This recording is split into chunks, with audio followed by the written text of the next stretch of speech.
What is sourcing versus seasoning money to get a mortgage? Or the story of why money can't appear out of thin air by Casey.roman.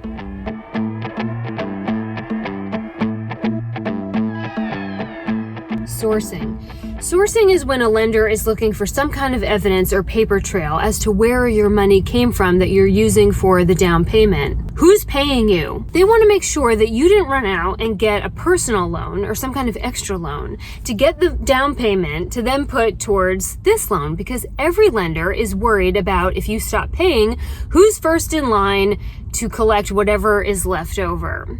It'll take about 60 days for any kind of secondary loan, personal loan, to pop up on your credit report. So sneaky, not gonna worky. Seasoning. No, not like that. Close, but not like that.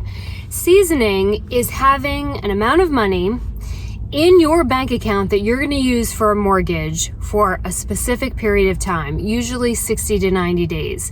Both of these are establishing your credibility as a borrower. You had the money, it was in there for a certain amount of time, it was in your name, it hasn't gone anywhere, it didn't come from some source that can't be true, it wasn't under your pillow. So if you have cash lying around that you intend to use for a mortgage, put it in the bank and make sure you do it at least 60 days out. If you have money in a variety of places, make sure you move them 60 days before you intend on closing on a home, or preferably before you even intend to go through the pre-approval process. Here's why. We live in a Venmo Cash App world where people think that you just click here, swipe here, jump on one leg and spin around, and money moves from one account to the other seamlessly, and it does, but that's not how it works in the lending world. I had a buyer where they had the money, but it was all over the place in a variety of different bank accounts.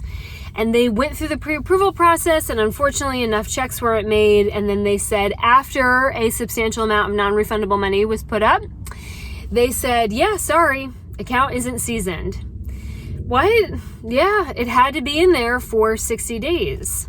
That was a tough day. If this all seems unnecessary and you're wondering why we have these rules, the answer is 2008. The answer is always 2008 if you ever have a question about why you have to jump through a bunch of hoops now to get a home. Because before the Great Recession, we weren't checking where people got their money from. We were giving loans to dead people. It didn't matter.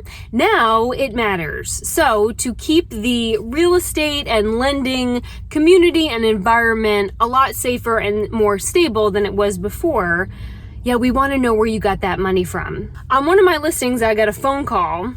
And they said, we want to put in an offer, cash buyer. Wonderful. I deserve this. When you have a cash buyer, you ask for a proof of funds, basically a bank statement. And they said, well, I would need to get a bank account first.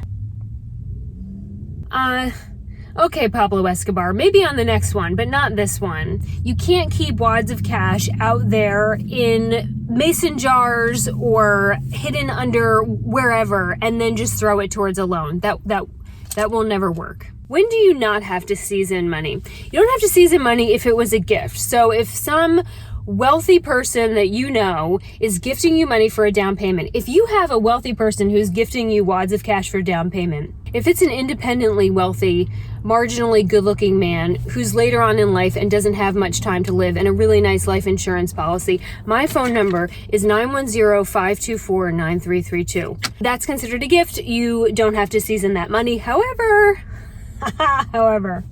you still need to provide a paper trail for that money. We're still going to need documentation from that person that it is a gift that is going towards a down payment. And here's the real hiccup. The money may need to be seasoned in their bank account, because we need to know that my future ex-husband giving you all that money, that they didn't go out and get a personal loan to give you the gift money, and then somebody's going to need to be paid back. That's going to be a problem. They don't like that. This is why lenders and realtors are always nagging you to get pre-approved. Get your financial home in order before you get your actual home. It's because we love you. Love is a strong word. It's because we've seen a lot of train wrecks and we would like you to not be standing in front of one. It's our job to protect you and your financial interests. As Confucius said, the clever borrower sleeps in the cardboard box. I'm paraphrasing. So season your bank accounts, get pre-approved, and knock the damn sand off your shoes before you get in my truck for us to go make an offer on the house that you worked too damn hard for to lose over a sloppy paper trail.